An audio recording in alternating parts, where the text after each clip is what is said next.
my dears, today's gonna be one of those videos that's like, not a super riveting topic, but it's information I realized I didn't know and I wanted to understand, and also it's a good foundation for other more riveting things that we talk about on this channel.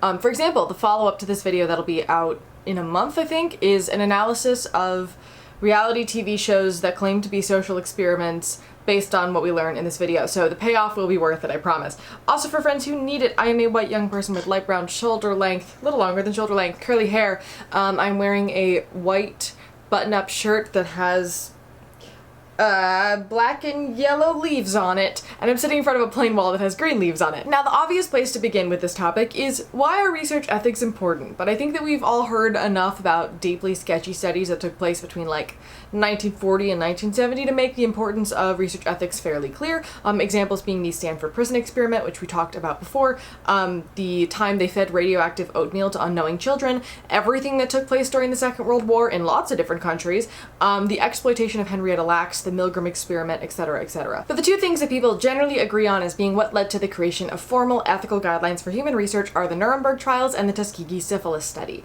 The Nuremberg trials convicted Nazi doctors for their unethical human experimentation and led to the American-written 1948 Nuremberg Code, which was the first international statement of sorts on how ethical human experimentation should be conducted. It is 10 points. They basically boil down to whoever runs the research needs to be qualified to do so, the benefits need to outweigh the risks, you can't kill or maim people, and the participants need to voluntarily choose to do it, and they can leave at any time. This code, however, had no legal power behind it and also had a whole lot of loopholes. It was actually based on the 1931 Guidelines for Human Experimentation that was passed as law by the German government, guidelines based on the Berlin Code of 1900, all of which clearly people did not follow, or alternatively they didn't see the people they were experimenting on as humans and thus didn't feel like they needed to actually follow the governmental rules of ethical human experimentation. The Tuskegee syphilis study, which ran at what was then known as the Tuskegee Institute in Alabama from 1932 to 1973, and only ended because somebody leaked to the press what was going on, and then there was a huge outcry, and then they ended it,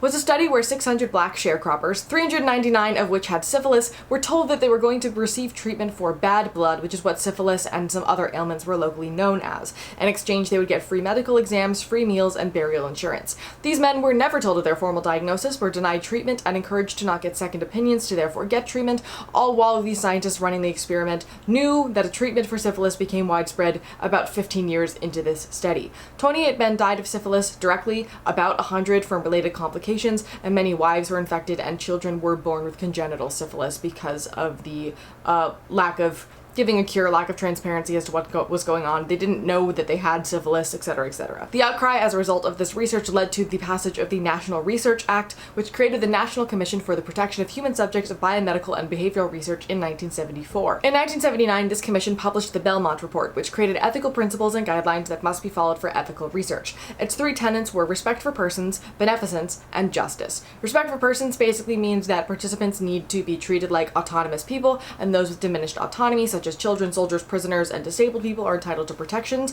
This also includes informed consent, which requires that participants know what they're getting into, they understand what they're getting into, and they're participating in the study by choice and can voluntarily leave at any point. Beneficence means that no harm should be done to the participants, and then justice means that the benefits must outweigh the risks. 2 years later, the FDA and the Department of Health and Human Services, with other governmental agencies then following suit, incorporated the Belmont Report guideline into their rulemaking, meaning that they only fund research that follows these guidelines. These agencies require all research institutions doing research on human participants to have review boards that are run in a specific way and keep specific records to show their ethical compliance. This is where the IRB comes from. And that legislation, or if it's not legislation, policy, written thing, I think it's legislation, but if it's not government documentation, it's called the Common Rule. Now, throughout my entire education, the IRB was always referenced like it was one single governing body, and so I always imagined that like my professors were packaging up their research and mailing it to DC, where like some fancy Supreme Court-ish group of people would read it and then they would approve or refuse their research, and I don't know why I thought that that was logical or even possible given the sheer amount of research being done on humans at my teeny tiny college each semester, so like that would be multiplied by every research institution around the country, and there's no way that it would be remotely plausible for one group of people to be able to comb through all of that research. But I never thought harder about it, I guess. So Anyway, turns out the institutional review boards exist at the vast majority of research institutions. Some smaller ones may share them with each other, so not every accredited institution is required to have their own, but they are all required to be under the jurisdiction of one. IRBs are also not necessarily required to call themselves IRBs if they don't want to, but the FDA and the HHS use that as a generic term to refer to all of them. The IRB's job is to review all human research before it takes place, and they can approve required modifications in or disapprove research. They're also not beholden exclusively to the requirements of the common rule. They can make institution-specific rules beyond that as well, and it's a hell of a lot of paperwork for the primary researcher and also for the IRB itself. Some research institutions that do massive amounts of human research will have an HRPP, which is a Human Research Protection Program, who know the guidelines, and their job is to help organize all that administrative work beforehand so that the IRB itself isn't overworked, because it's usually a group of like less than 10 people. So here's how an IRB should be constructed according to the Health and Human Services website. The common rule requires at least 5 members with varying backgrounds on the IRB so that research is reviewed from a collection of different perspectives. At a minimum, members must include someone who provides the perspective of a scientist, someone who provides the perspective of a non-scientist, and someone who is not affiliated with the research institution. It's suggested that boards be as diverse as possible, not just in minority identities, but also in types of research experience or academic expertise.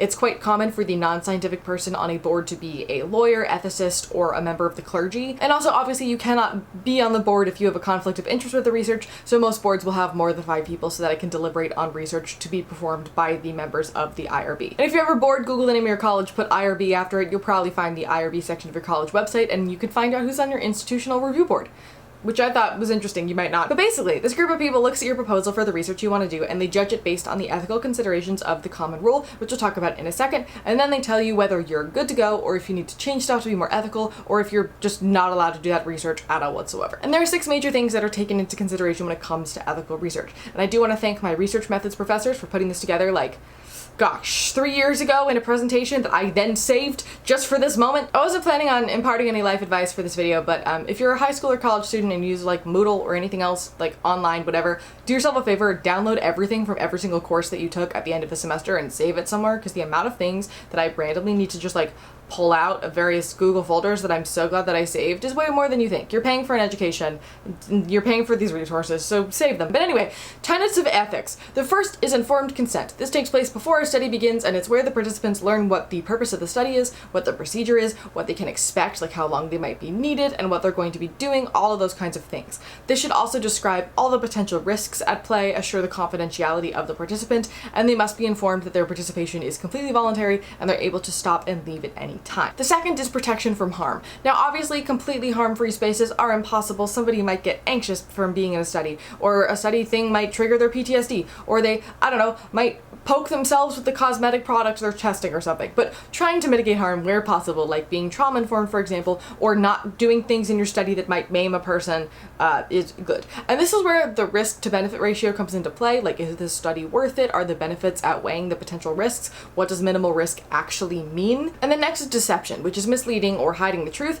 and this should be avoided whenever possible. But that being said, obviously, it can't always be avoided. So again, we bring the cost-benefit ratio back into the mix. Like, there are some cases where a medication is being tested, and some people get the medication while others get a placebo and think it's the medication. That's important. Or maybe there's a case where they need to interact with people, but actually some of those people are Confederates, aka people working with the researchers rather than the participants. But deception should always be revealed at the end of the study and should only happen if it is necessary for the study and deemed ethical. Another tenet is coercion, where you cannot force or pressure somebody to do something against their will, including making threats, which seems obvious, right? Like, you shouldn't threaten your participants, but this gets really complicated when you realize, given the power dynamic of researcher to participant, something completely benign could have a completely different meaning on a participant within that context. So you have to be really careful about this kind of stuff.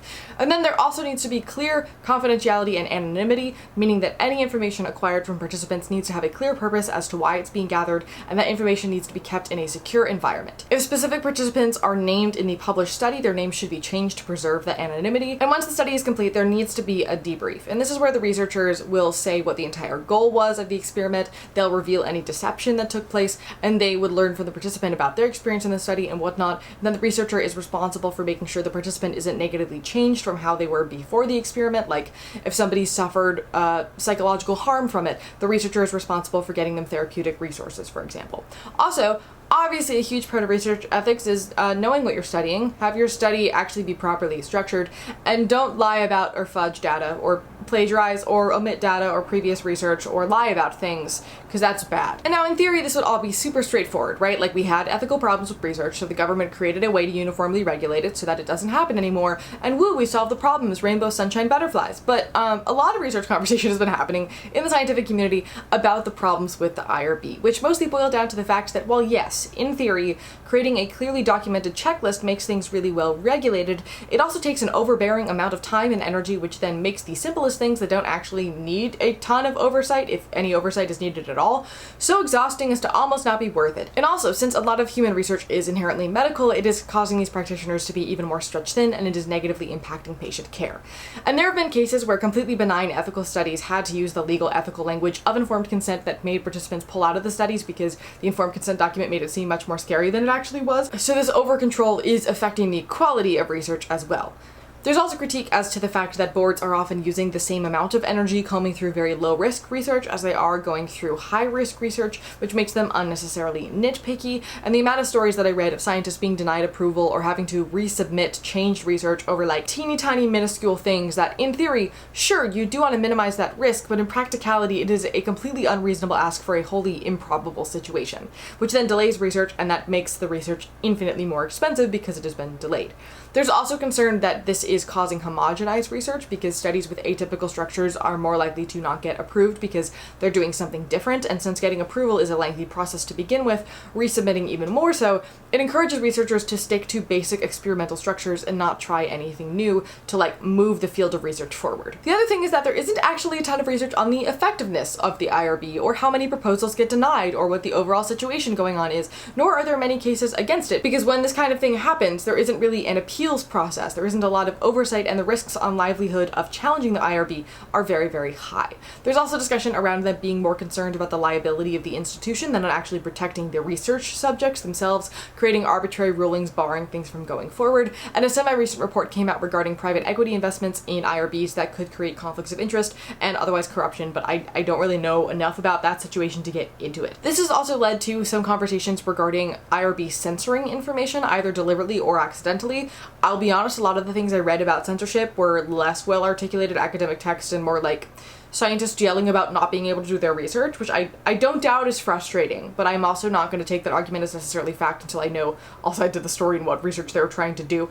But there does appear to be significant truth regarding research that is perfectly ethical but might make the institution look bad, or deal with sensitive issues or minority groups, or something getting unnecessarily critiqued and somewhat barred from being able to go forth because of that. The major reality of it is that IRB protocols were created based on a 1970s understanding of risk management and a 1970s understanding of ethics and humanity, which isn't super compatible with the understandings we have of risk management and ethics today, or of the types of research and statistical analyses that we are doing today. And there are lots of discussions among scholars as to how to reform it or overhaul it and start over to actually be flexible and fluid with how the research landscape has changed, because the idea is super awesome, but clearly it's becoming bogged down by impractical bureaucratic stuff that helped research be better back then, but is very much harming research today. And also, it's not like things are actually standardized across the board to begin with, because the principles and the common rule can be understood and interpreted in so many different ways by so many different people. And it also doesn't mean that unethical research isn't being actively approved by these boards, because some people may see the benefit of a research outcome as worth the risk to the participants. We see this a lot with studies around autism, where